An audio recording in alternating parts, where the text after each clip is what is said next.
नमस्ते दोस्तों, एस्ट्रोभूषण चैनल में आपका स्वागत है और हम आए हैं एक फ्रेश नई सीरीज़ के साथ 2024 का वार्षिक राशिफल। सबसे पहले तो नए साल की आपको बहुत बहुत शुभकामनाएं, बहुत ढेर सारी बधाइयाँ। और 2023 सबके लिए थोड़ा सा डिफ़िकल्ट टाइम था। गुरु राहु चांडाली हो गए, सबसे डिफ़िकल्ट टाइम उसने दिया अप्रैल से अक्टूबर तक। अक्टूबर के बाद से सबकी गाड़ियाँ थोड़ी एक पटरी पे आ रही है और अब एक स्मूथ वे में हमको आगे जाना है। तो सबसे पहले मैं जैसे पहले भी कहा था, मेरे एक शॉर्ट बनाया था, उसमें मैंने कहा था कि ये एक्शन लेने का टाइम है। अब आपको वेट करने की ज़रूरत नहीं है, एक्शन लेने का समय है।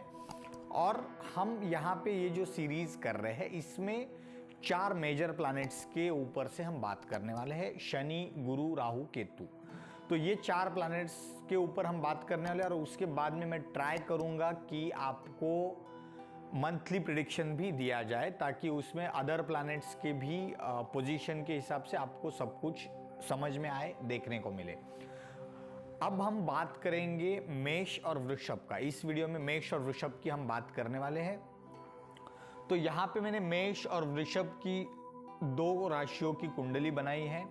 हमें लग्न को ज़्यादा इंपॉर्टेंस देना है, राशि को कम देना है। और यहाँ पे 2 पार्ट में हम बात करने वाले हैं। 30 अप्रैल के बाद में गुरु का एक ट्रांजिट होने वाला है, जो मेजर ट्रांजिट है। तो आने वाले जनवरी, फरवरी, मार्च, अप्रैल, ये 4 महीने का एक साइड में रहेगा। उसके बाद में शनि, राहु, केतु ये साल भर अभी जिस पोजीशन में वो वही रहने वाले हैं। और गुरु जब ट्रांजिट हो जाएगा तो 30 अप्रैल के बाद से आगे के जो बचे हुए 8 महीने वो फिर गुरु भी वहीं पे रहने वाला है। तो हम 2 पार्ट में इसे देखने की कोशिश करेंगे।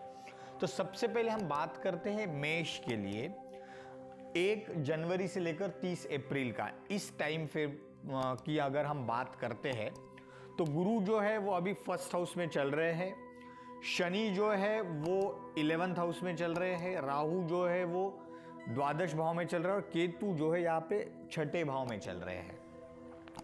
एक एक प्लैनेट की हम बात करते हैं। गुरु जो है फर्स्ट हाउस में बहुत शुभ परिणाम आपको देने वाले हैं। आपका जो थॉट प्रोसेस है एक मैच्योरिटी की ओर जाएगा। फर्स्ट हाउस यानी आपका थॉट, आपका मस्तिष्क, आपके विचार, यहां पे ये गुरु आपको एक अलग लेवल की मैच्योरिटी देंगे। आपने लोगों ने आपकी तरफ देखने का नजरिया बदल देंगे। ये गुरु आपका स्ट्रेस लेवल कम करेंगे। अभी तक यहां पे क्या था, राहु भी था 30 अक्टूबर तक। उसके बाद राहु जब हट गए हैं, उसके बाद से स्ट्रेस लेवल आपका ऐसे ही कम हो चुका है और यहां पे अब ये गुरु बहुत शुभ परिणाम देने वाले। अब बात करते गुरु की दृष्टियों की। तो गुरु की पंचम दृष्टि है यहां पे, सप्तम दृष्टि है आपके मैरिज हाउस पे और नवम दृष्टि है भाग्य भाव पे। तो ये 3 गुरु की दृष्टियां हैं। अब गुरु पंचम भाव में यहां पे आपके लिए संतान के बहुत अच्छे योग कर रहा है। तो जिन लोगों का ऑलरेडी कंसीव हो चुका है और 30 अक्टूबर तक अगर उनकी डिलीवरी की डेट है तो बहुत अच्छे वे में, सही तरीके से प्रॉपर मेडिकल ट्रीटमेंट आपको मिलेगा, प्रॉपर क्योर आपको मिलेगा। आपका बच्चा जो भी संतान है वो हेल्दी होने के अच्छे चांसेस है। दूसरा है यहाँ पे ये केतु आपको एजुकेशन के लिए, खास करके हायर एजुकेशन के लिए अच्छे योग बना रहे हैं। आपका शेयर मार्केट, स्टॉक मार्केट में भी ये गुरु आपको साथ देंगे। लव मैरिज के लिए, ये लव मैरिज का तो नहीं बट आपके अफेयर्स, प्रेम संबंध यहाँ पे बन सकते हैं। और गुरु की दृष्टि है, शुभ दृष्टि है, एक क्लैरिटी के साथ आपको ये गुरु आगे लेके जाएंगे। तो पंचम भाव में गुरु की ये दृष्टि शुभ है। सप्तम भाव में गुरु की दृष्टि है। बहुत सारे मेष लग्न और राशि वालों का इस टाइमिंग में विवाह संभव होगा, विवाह के अच्छे योग बन रहे हैं। अगर आपका विवाह, जो लोग ऑलरेडी मैरिड है उनके लिए लाइफ पार्टनर के साथ एक क्लैरिटी आएगी, अनबन थोड़ी कम होगी, रिश्तों में मजबूती बढ़ेगी। यहीं पे आपके जो है बिजनेस पार्टनर, पार्टनरशिप अच्छी बनेगी। अब वो लाइफ पार्टनर के साथ हो या बिजनेस पार्टनर के साथ हो, दोनों के साथ भी पार्टनरशिप का अच्छा समय ये गुरु 30 अप्रैल तक की हम बात कर रहे हैं, 30 अप्रैल तक अच्छे योग बना रहा है। उसके बाद गुरु की और एक दृष्टि है 9th हाउस, नवम दृष्टि, ये भाग्य का भाव है। आपको यहाँ पे भाग्य का सपोर्ट मिलेगा और ये पिता का भी भाव है। पिता की हेल्थ में सुधार आएगा, पिता के साथ आपकी बॉन्डिंग बढ़ जाएगी, आपको भाग्य का सपोर्ट मिलेगा। भाग्य का सपोर्ट को मैं देखा है बहुत लोग मिसअंडरस्टैंड करते हैं। भाग्य का सपोर्ट यानी ये नहीं है कि बिना कर्म किए रिजल्ट नहीं मिलेंगे। एक एग्जाम्पल से समझिए, भाग्य का सपोर्ट यानी कि 2 स्टूडेंट्स है, एक 100 पेज की बुक पढ़ाई करनी है, एक स्टूडेंट ने उसमें से 70 पेज रीड किए थे, दूसरे ने 30 पेज रीड किए थे। जब एग्जाम में समय आया जिसे भाग्य का सपोर्ट था, तो आउट ऑफ 100 उसे 90 क्वेश्चन जो थे वो उसने जो 30 पेज पढ़े उसी में से आए हैं। और जिसको भाग्य का सपोर्ट नहीं था उसे क्या हुआ कि 70 पेज पढ़ने के बाद भी उसने जो 30 पेज स्किप किए थे उसमें से ज्यादा क्वेश्चन आए। तो भाग्य का सपोर्ट होने से आपको कम एफर्ट्स में रिजल्ट्स मिल सकते हैं, लेकिन आपको एफर्ट्स लेने पड़ेंगे। ये नहीं होगा कि वो 30 भी पेज नहीं पढ़ेंगे तो आपको अचानक से कुछ नहीं आएगा। तो कम एफर्ट्स में रिजल्ट मिलना उसे कहते हैं भाग्य का सपोर्ट। तो गुरु की दृष्टिया, गुरु की पोजीशन 30 अप्रैल तक मेष के लिए बेस्ट है। अब बात करते हैं हम राहु की। राहु यहां पे विदेश के भाव में है। विदेश के लिए राहु आपके लिए बेस्ट योग बना रहा है। वैसे ही राहु केतु ये विदेशी प्लैनेट है, ये अंतरिक्ष में दिखते नहीं है, ये इन्हें इसीलिए विदेशी प्लैनेट या शैडो ग्रह कहा जाता है। विदेश के भाव में राहु है। सिर्फ एक ही चीज है, आपको संभलना क्या है कि आप हायर स्टडीज के लिए अगर फॉरेन जा रहे हैं आपके लिए बेस्ट है। बिजनेस जॉब के लिए अगर आप जा रहे हो तो डॉक्यूमेंट्स में क्लैरिटी करके जाइए।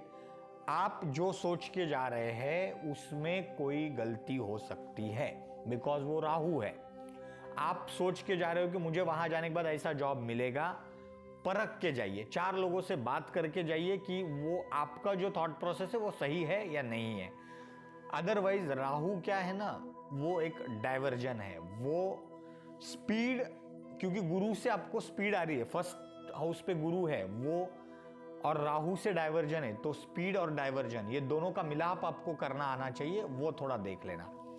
अब बात करते हैं केतु की। केतु यहां पे 6th हाउस में है, यहां पे रोग ऋण शत्रु और आपका जॉब। केतु सडनली कोई बीमारी उजागर करके ला सकता है सामने। खास करके केतु से जो बीमारी आती है, ऐसी बीमारियां जो दिखती नहीं, जैसे गैसेस हो गया, एसिडिटी हो गया, ये सब बीमारियां केतु सडनली आपके सामने ला सकता है।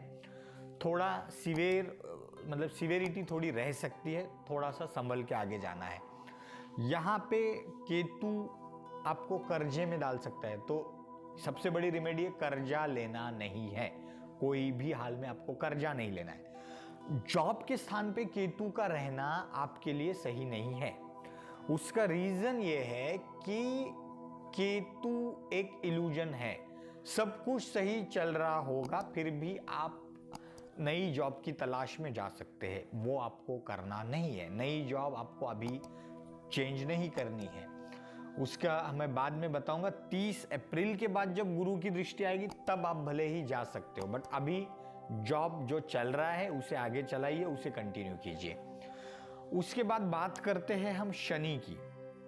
11th हाउस में स्वराशि में शनि अभी आपके ये अर्निंग का सोर्स है, ये इच्छा पूर्ति का स्थान है। शनि आपकी 2024 में आपकी लॉन्ग पेंडिंग जो भी इच्छाएं थी वो शनि इस टाइमिंग में पूरी करेंगे।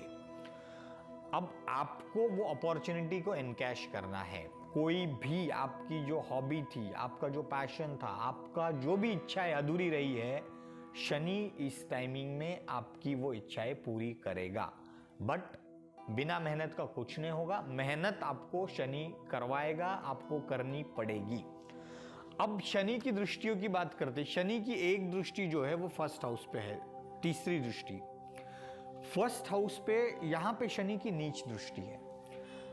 लेकिन डरिएगा मत, गुरु वहां पे है तो शनि की नीच दृष्टि और गुरु का वहां पे रहना वो बैलेंस करके चलेगा। विचारों में आपकी मैच्योरिटी आएगी बट बैलेंस रहेगा।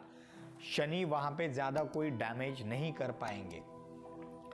अब और एक दृष्टि है यहां पे, अगेन शनि की ये दृष्टि सही है, गुरु की भी दृष्टि है। मैंने जैसे कहा था कि एजुकेशन के लिए बेस्ट टाइम है, संतान के लिए बेस्ट टाइम है। जिन्होंने कंसीव नहीं किया है इस टाइमिंग में कंसीव कर सकते हैं, आपको इस टाइमिंग में ट्राई करना चाहिए। एजुकेशन के लिए भी ये बेस्ट समय है। और एक दृष्टि है यहां पे 10वीं दृष्टि अष्टम भाव में, यहां पे गूढ़ विद्याएं है और गुप्त रोग, शनि एक आधी बीमारी सामने उजागर करके ला सकता है। अब ये बीमारी क्या है, ये बहुत पॉजिटिव है, शनि की दृष्टि है वहां पे। आपके बॉडी में कुछ हो रहा है, शनि वो बीमारी पहले से है, अब आपको सडनली पता चलेगा कि मेरे बॉडी में ये कुछ हो रहा है। शनि आपको ये समझाएगा और आपको वो बताएगा कि ये कुछ हो रहा है, ये क्या है, चेक करो, इसका इलाज करवाओ, क्योर करो, डॉक्टर की सलाह लो, ओपिनियन लो और आगे बढ़ो। यहां पे शनि पैतृक संपत्ति में कुछ निराशा दे सकता है। अगर कुछ विवाद चल रहा था बहुत दिनों से तो निराशा दे सकता है, लेकिन वो एक बार खत्म करेगा। शनि बहुत देर तक उसे खींचेगा नहीं, जितना खींचना तो वो अभी खत्म हो चुका है। अब वहां पे शनि की दृष्टि है, वो उस चीज को एक बार का परमानेंट सॉल्यूशन लाएगा, आप उसके पीछे भागना छोड़ दोगे। तो उस हिसाब से देखने से मेष के लिए 30 अप्रैल तक की हमने अभी बात की है। अब बात करते हैं 30 अप्रैल के बाद क्या होगा। 30 अप्रैल के बाद एक ही प्लैनेट चेंज हो रहा है, वो है गुरु। तो गुरु की जो पोजीशन है वो फर्स्ट हाउस से गुरु आएंगे सेकंड हाउस में। अब सेकंड हाउस क्या है, आपकी वाणी, आपका कुटुंब। वाणी में गुरु काफी सुधार लाएंगे, आपकी जो स्पीच है वो सुधर जाएगी।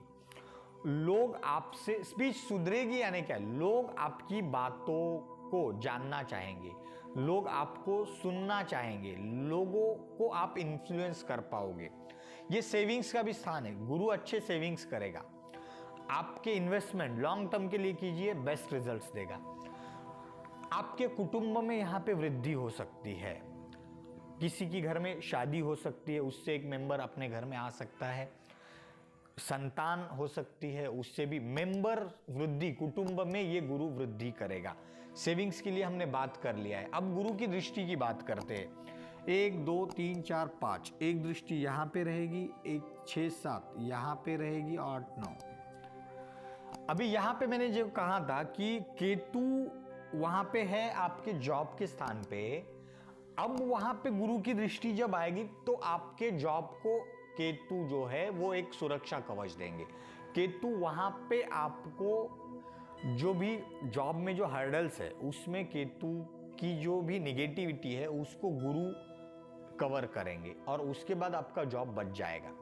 खास करके अगर जो भी मेष लग्न वाले हैं, अगर दशा चेक कर लीजिए, खास करके अंतरदशा, किसी की भी अंतरदशा अगर केतु की चल रही है तब आपको और ज्यादा सुधार लेना है और ज्यादा संभल के चलना है। उसके बाद एक दृष्टि यहाँ पे है, तो 30 अप्रैल के बाद गुरु की दृष्टि, यहाँ पे ऑलरेडी शनि की दृष्टि है। अगेन जब गुरु की दृष्टि आएगी तो आपको प्रॉपर क्योर मिलेगा। जो भी बीमारी शनि उजागर करके लाएंगे उसमें गुरु, मतलब आपको अच्छे डॉक्टर्स मिलेंगे, लोगों की सलाह आपको अच्छी मिलेगी और आप एक अच्छी तरीके से आगे जा सकते हैं। ये गुण विद्याओं का भी स्थान है। ऑकल्ट साइंस में आपका इंटरेस्ट बढ़ेगा, आपको अच्छे गुरु, उस फील्ड के अच्छे टीचर्स मिलेंगे, आपको एक प्रॉपर गाइडेंस मिलेगा। अगर आप एस्ट्रोलॉजी में सीखना चाहते हैं, उसमें कुछ अपना करियर, ऑकल्ट साइंस में आप आगे बढ़ना चाहते हैं तो उस टाइमिंग में आपको अच्छे गुरु यहाँ पे नसीब होंगे। और उसके बाद गुरु की दृष्टि आपके करियर हाउस पे भी रहेगी। तो गुरु ओवरऑल 30 अक्टूबर के बाद में आपके लिए बहुत ज्यादा शुभ परिणाम देने वाले हैं, क्योंकि यहाँ पे जॉब को भी गुरु सिक्योर कर रहा है, यहाँ पे आपके करियर हाउस पे भी गुरु की दृष्टि है, शनि की राशि पे है, शुभ दृष्टि है। बेस्ट टाइम है 30 अक्टूबर के बाद मेष लग्न और राशि के लिए। राशि वालों ने 70% 30% लेना है, लग्न वालों ने 70% लेना है। तो ये था